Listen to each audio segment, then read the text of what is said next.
Ladies and gentlemen, good morning and welcome to our final day of the 2020 California Hispanic Chambers of Commerce Virtual Convention.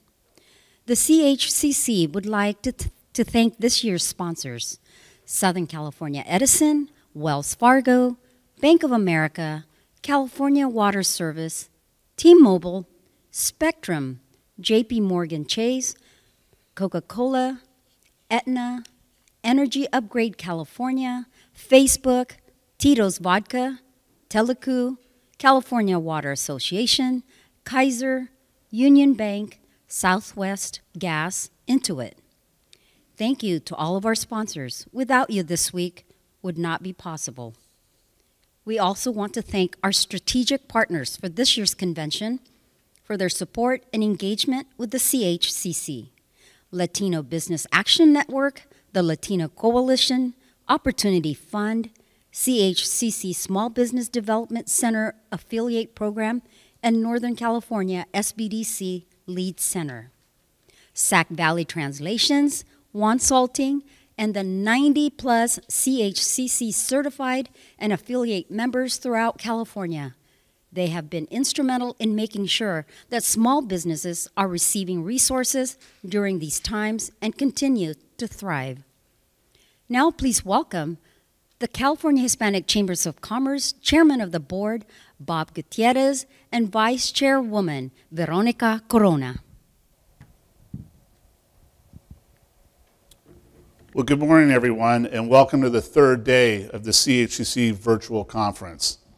Thank you, everyone, for joining us this week over the last 2 days. We've had some incredible sessions, and we appreciate you enjoying those from the comfort of your home or office. So, Veronica, it's been a busy 3 days these last couple of days. How are you liking the convention so far? Bob, these past 2 days have been a blur. I'm really liking the convention. I'm so thrilled to see so much engagement with our general sessions, our breakout sessions, and even our social media. I have to say, though, as thrilled as I am to see all the engagement, I do miss not seeing everyone in person. So I'm having a little bit of FOMO on that one. But I want to thank everyone for their attendance, and thank you for all the social media. I remind you to please create more social media. Remember to use our hashtag CHCC2020.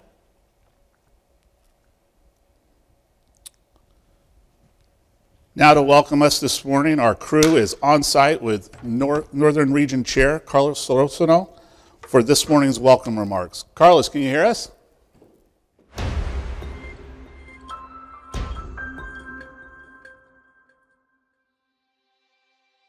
Hi, Bob. Hi, Veronica. It's great to see you guys. It's great that we can be together all through the magic of the camera, through the whole great California state. Good morning. My name is Carlos Solorzano. I am the CEO of the Hispanic Chambers of Commerce of San Francisco. I'm also a business owner with Multivision Latina, a business consulting firm and public relations, and also the chair for the California Hispanic Chambers of Commerce Northern Region. We are here in the heart of the Northern Region in the beautiful city by the bay, San Francisco, California. And the Northern Region is composed from 15 Hispanic Chambers of Commerce. As you know, COVID-19 has greatly impacted all the Latino businesses that we have in our area. And the problem we have with that is that majority of the businesses we have are businesses that serve to the people on the outside. So all those are face-to-face, so that we were really greatly impacted by the COVID-19 on that. For me, it has been really impacted. I pretty much lost 75% of my business. What it did is, at least in San Francisco to begin, we were over 25% business that closed permanently. But not only that, the wineries that we have in Sonoma and Napa and Solano and other areas were one of the most impacted because they have a double issue to face. They have COVID-19 and they also have the fires. As you know, we have a lot of fires over here in the area, and we lost easily over 15,000 houses, and that's not even counting how many businesses we have. So we have new rules in place, new laws. We have to cover our faces with a mask. We have to keep the social distance. But more important than that, thanks to the partnership with the California Hispanic Chambers of Commerce and the SBA and the SBDC, that means the Small Business Development Center, we were able to work with a strong team of Latinos to support and helping them, guiding how to do businesses with the loans. We also were able to make an impact with the legislators. So they were able to provide some of the initiatives that are affecting small business in our favor for this time. So it's a lot to do. We still have a long way to go recovery. It's still a new normal. But to us, COVID-19 has been devastating. The fires that we have in our areas have been devastating. The smoke affecting the health. But as I said, we're strong and always siempre pa'lante. I just told you about how the business are being impacted on that. But that also has a big repercussion with the Hispanic Chambers of Commerce and with the Metropolitan also. But in our case, with the Hispanic Chambers of Commerce, we lost a lot of revenue because it's no renewal. And in some cases, we also say, forget about the renewal membership. And the more important part is that we're still, with all that, working from wherever we work, at home or however we need to, we are always supporting the small businesses. So no matter how impacted is the chambers, you know, we all are helping, providing services, providing information, referrals. More important, advocating for the small businesses, but also creating ways of teaching them how to get into the social media, how to do e-commerce, how to list your business, and, you know, getting all the corporate partners that we have, helping the small businesses to survive and to grow again. So it is really important on that direction that we keep providing those services no matter what. This is what we need to understand now. All the Latinos businesses have to join together. We have initiatives that we have to take care of. We have to support each other. We have to buy from each other. We have to promote our Latino local businesses. And on top of all, remember, you need to vote, because when you vote, you make a difference. And we need to be counted. We need to be counted in the census. We need to be counted in voting. We need to be counted in doing business. It is always together that we're going to make the difference. Thank you all.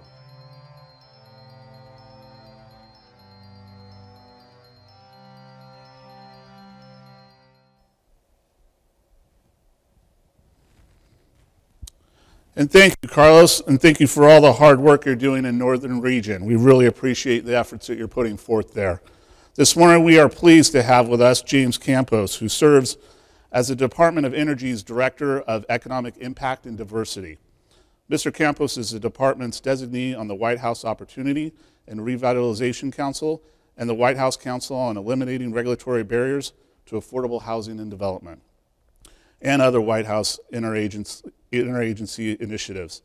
Over the span of his career, Mr. Campos has held several Nevada gubernatorial appointments, to include the Equal Rights Commission, the Governor's Workforce Investment Sector, Council on Gaming, Tourism and Entertainment, and on Mining and Minerals, the Governor's Office of Economic Development, International Trade Council, the Taxi Cab Authority Commission, and the Commissioner of the Nevada Consumer Affairs Division.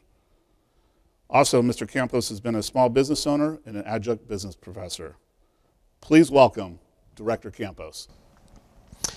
Good morning, everyone. It's a real pleasure to be here in California at the Hispanic Chamber of Commerce. I'd like to thank you so much for having me. It's a true honor. And I really want to thank my friend Julian Conte for inviting me here and his tremendous leadership. I'd also like to congratulate your co-chairs for this wonderful gathering. Your board chair, Bob Gutierrez, and vice chair, Veronica Corona. It's an honor to be with so many great Latino business leaders, and I hope you have a fantastic statewide convention. As mentioned, my name is James Campos, and I'm the Director of the Office of Economic Impact and Diversity at the Department of Energy, also known as ED. Now, before I begin my remarks, allow me to congratulate you on your success, your resilience, and your dedication to moving forward, despite this uniquely challenging times our nation has faced this year.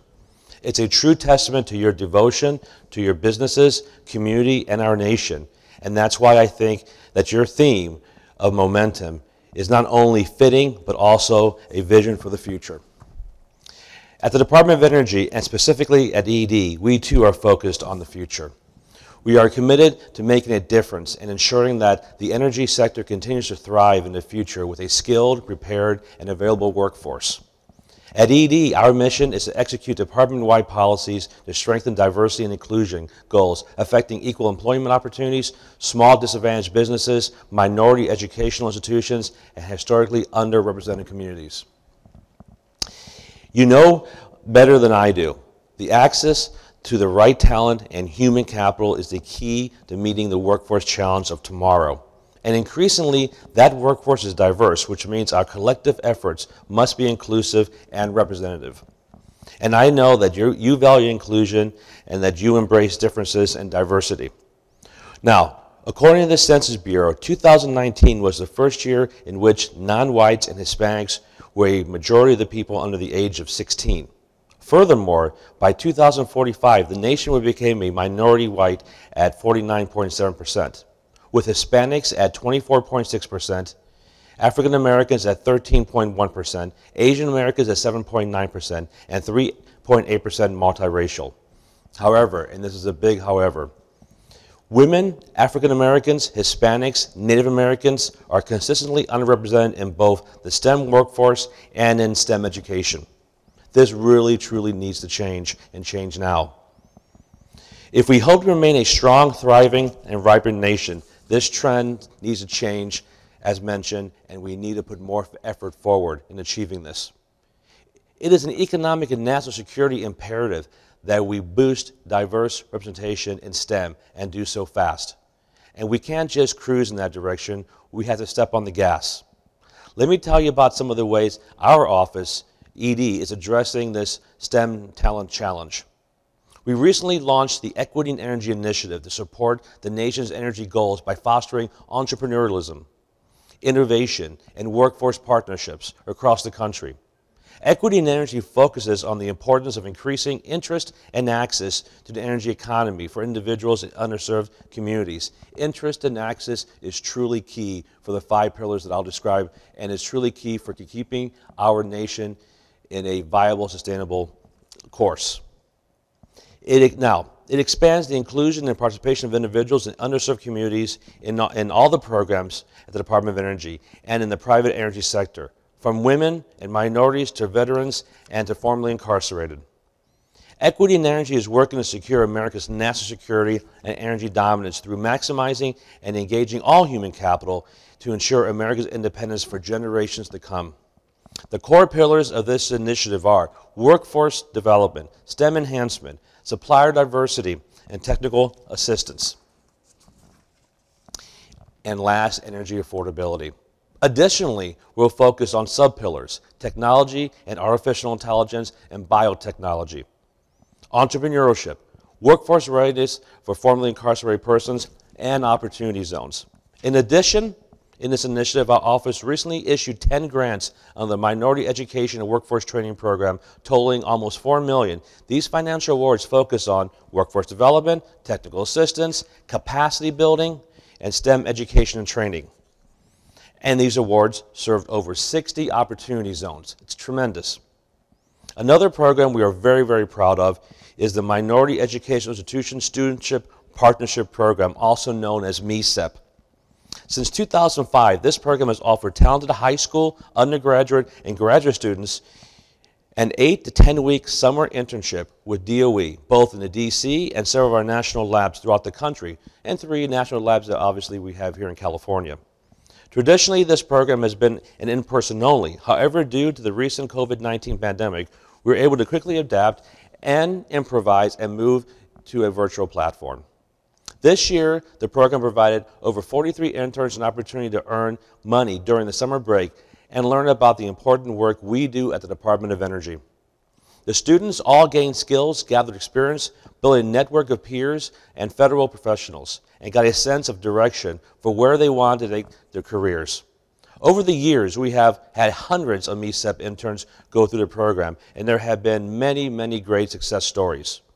We also have the STEM Rising program. STEM Rising inspires, educates, and sparks lifelong success in STEM by sharing resources and events from the national labs, the National Nuclear Security Administration, and program offices. The battle for a successful STEM future starts with young people, as we all know. STEM Rising offers resources for K-12 learners, teachers, college students, and for people currently in the STEM workforce. Getting young people interested in STEM is vital for both the public sector and the private sector alike, particularly women. Women need to be represented in every echelon of an organization's infrastructure, from individual contributors and operational functions to back office and developing the tools needed to ensure maximum efficiency. From engineering to chemistry to logistics. From supervising teams in the field to managing scientists and leading Fortune 500 companies. And since we are at the tail end of Hispanic Heritage Month, I thought I would share a couple of stories of successful Latinas in the energy sector. I'll begin with the story of Gishad Williams, former CEO of Pacific Gas and Electric, PG&E. Gishad was born in Cuba. Her family immigrated to the United States when she was 5 years old, when her father, who was a political prisoner, was released from prison. After working in several jobs to provide for his family, he ended up owning a grocery store. Now, she went on to earn a bachelor's degree in industrial engineering from the University of Miami and an MBA from Nova Southeastern University.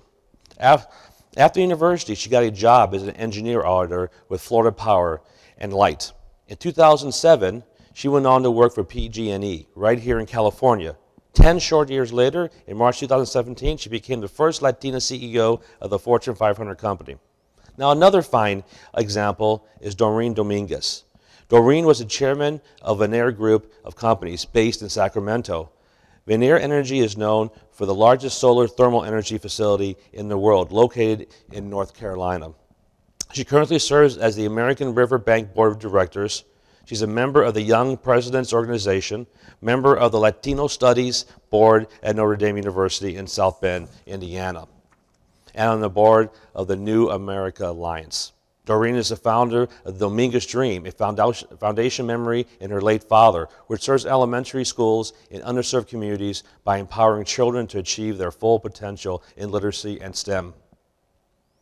Doreen helped break barriers for women, and more obstacles need to be removed for minority groups across the country in every sector. In closing, I implore you to remain engaged and involved. It's vital to our national security moving forward. You need to continue to grow your businesses, create jobs, and drive success. Hispanic-owned businesses will increasingly be the rocket fuel of our nation's economy, and we depend on that. We deeply depend on the Hispanic involvement moving forward in our country. We are relying on you and your partners to ensure our nation's future prosperity and competitiveness. Now, I salute you in your devotion to service and making a difference, and I encourage you to do the same with pride, passion, and purpose.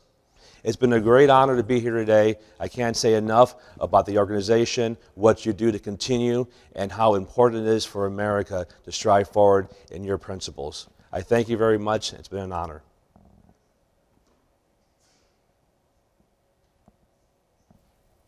Well, thank you, Director Campos, for your support and your leadership. We appreciate you being here today and participating. I just got word that our video crew is prepping for our next location. I know they are headed to Hillsburg right now. It is my pleasure to bring to you Carlos and Linda Chavez of Chavez Family Cellars.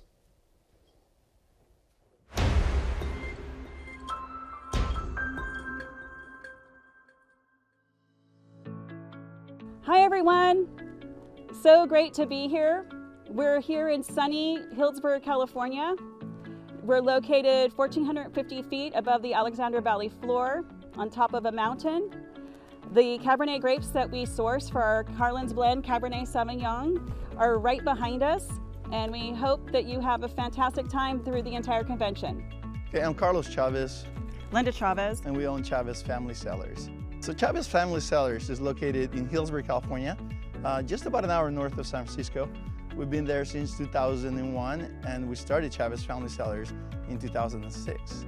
Well, I view us as a micro winery. In the sense that we currently source our grapes from a very spectacular vineyard. It's 1,450 feet above the Alexander Valley floor, which is some of the most sought after grapes in all of the world. And through that, I think our heart and our passion, because we don't mass produce, I think you get a taste of that in every bottle. And while we're winemaking, we're using traditional methods of winemaking, and we're making sure that the wine comes out the way it's supposed to be.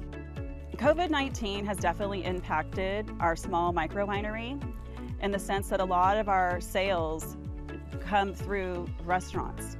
And when restaurants had to close, and because of ABC licensing requirements at that time that have been loosened here in Sonoma County to aid those producers like us. So that has helped us because we're able to drive some more sales. We definitely saw initially a drive up in sales from direct, to consumer. People were staying at home more often and were dining at home more often, and they wanted to have Chavez wine. So they would just call us and we would make local deliveries. We shipped, down to Palm Springs throughout California. That's what our primary sales distribution is in California. And so that did aid us with keeping our, our winery afloat. But towards the later part of COVID, it actually, sales dropped a little bit.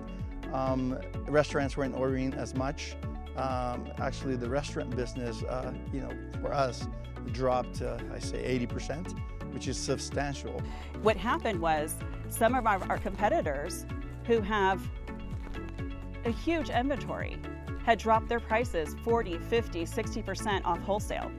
That is very hard for a small producer like us to compete. As small business owners, we don't only have to deal with COVID, we also have to deal with fires here in the North Coast and throughout California. So COVID has been, difficult to manage while we're trying to keep our business open. But on a high point, I must say, a woman reached out to us. We did a lot of support for the Hillsborough Museum, and she became a fan of our wines, and she reached out 2 days before we were on a warning evacuation with this recent fire. And she said, I just got to have a case of your lovely wine. And we literally delivered it to her the day before we evacuated. And I said, Carlos, are you sure she wants this wine? And she said, yeah, come on over. And she's out, on her porch driveway waiting for the delivery. And she says, oh no, it's going to go right into my car. Because when we leave here, we're taking our Chavez wine with us. That was fun. So I'm the current president of the Hispanic Chamber of Commerce here in Sonoma County.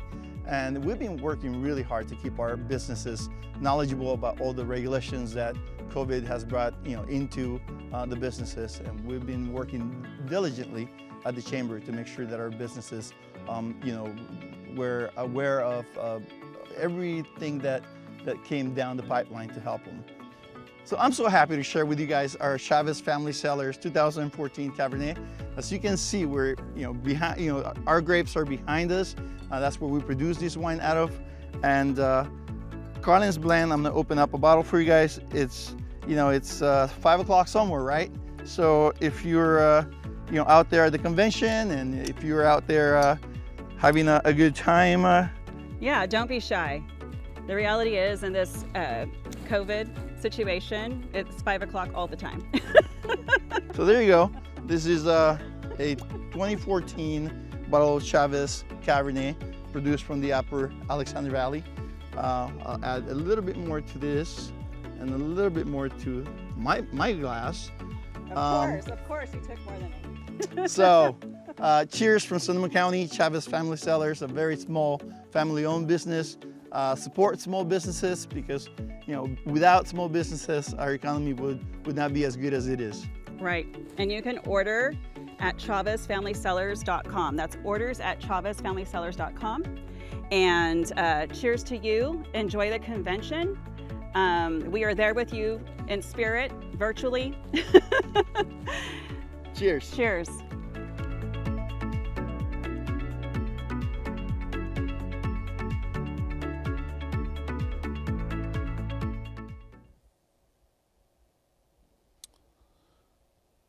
Well, thank you, Carlos and Linda, and we certainly look forward to enjoying that bottle of wine that you sent later this evening.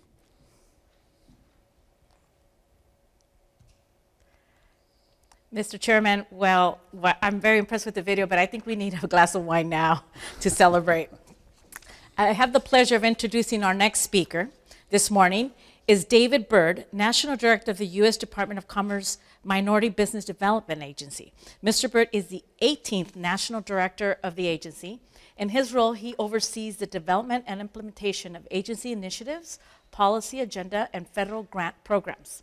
Prior to accepting the fourth presidential appointment of his career at HUD, Mr. Byrd served as Deputy Assistant Director, Office Policy Development at the U.S. Department of Housing and Urban Development.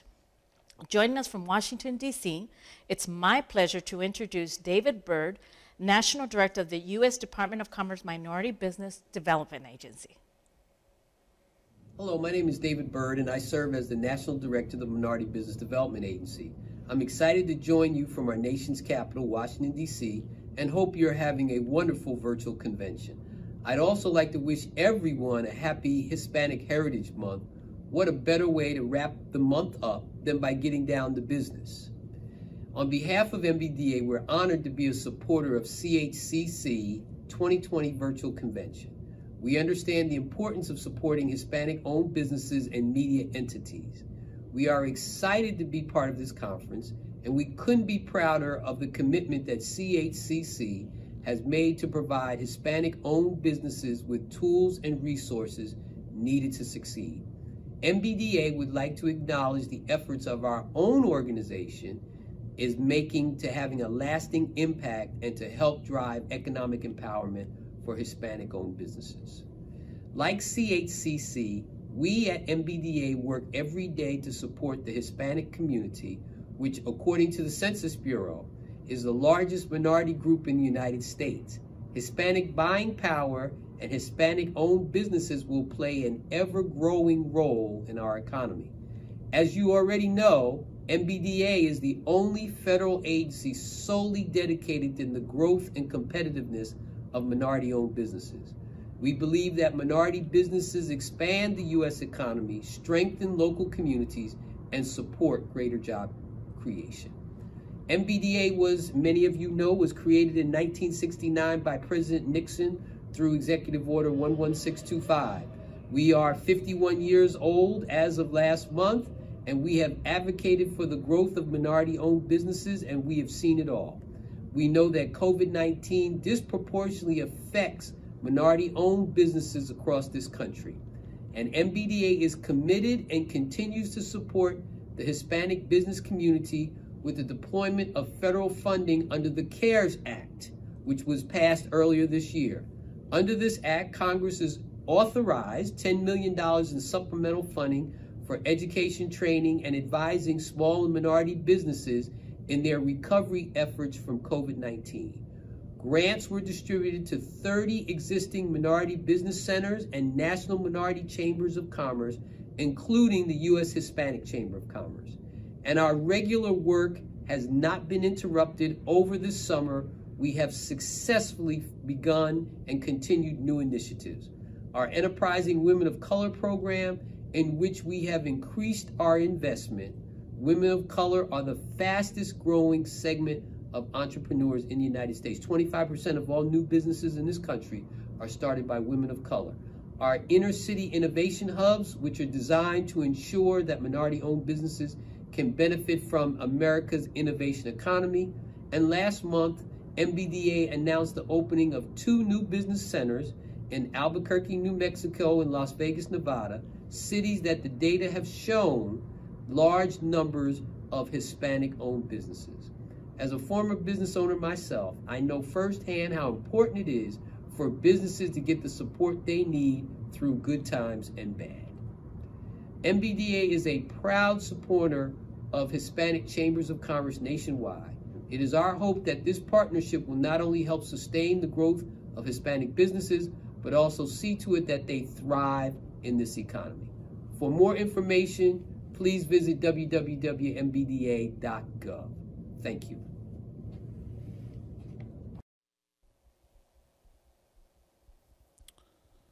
Well, thank you, Director Byrd, for your efforts in diversity, inclusion, and supporting our entrepreneurs. We certainly appreciate the efforts, and so do our members. Although today is the last day of the convention, we still have a full program ahead of us, and I hope to see you all at the sessions, and thank you for attending today. I invite you to enjoy the rest of the workshops, and don't forget to log back at noon for our signature event, Latina Empresaria session, my favorite session, and I want to thank Wells Fargo for sponsoring this general session. See you all at noon. We thank you for joining us at today's general session, and we invite you to participate in these workshop and panel sessions. Convention schedules are posted within the convention website and within the attendee hub. As an attendee, while logged in, you are able to access all breakout sessions inside of the Attendee Hub. All sessions are interpreted to Spanish. Please access the conference line credentials in the description of each breakout session. Learn how to enhance your chamber's reputation at the Business of the Chamber of Commerce Advocacy from 11 to 12. Join experts as they discuss the benefits of going green at the Optimizing Your Business's Financial Success through Energy Efficiency from 11 to 12. Learn how to navigate the new normal at the Working Through a Pandemic, Employer Guidance for COVID-19, presented by New Miller and Associates from 11 to 12. And lastly, join our Latina Empresaria General Session, Latinas Shaping the U.S. Economy, 12 to 1 p.m. See you soon.